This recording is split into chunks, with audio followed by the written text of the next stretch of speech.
নুরি পুষি আয়সা সফি সবাই এসেছে, আমবাগিচার তলায় যেন তারা এসেছে। রাঁধুনিদের শোকের রাধা পড়ে গেল দম, বৈশাখ মাসের এই দুপুরে নেই তো কারো ঘুম। বাপমা তারা ঘুমিয়ে গেছে এই সুবিধা পেয়ে, বনভোজনে বিলিসি আজ দুষ্টকুটি মেয়ে। বসে গেছি সবাই আজি বিপুল আয়োজনে, ব্যস্ত সবাই আজকে তারা ভোজের নিয়ন্ত্রণে। কেউ বা বলে হলদি বাটে, কেউ বা রাঁধে ভাত, কেউ বা বলে দুত্তুরি চাই পড়ে গেল হাত। বিনা আগুন দিয়ে তাদের হচ্ছে যদিও রাধা, তবু সবাই দু চোখেতে দোয়ায় লাগে গাদা।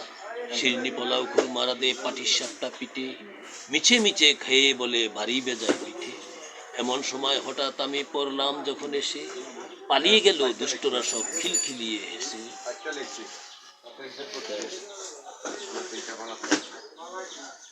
অনেক সুন্দর, আমাদের ছোট মাশাআল্লাহ নদী মাশাআল্লাহ। চলে বাঁকে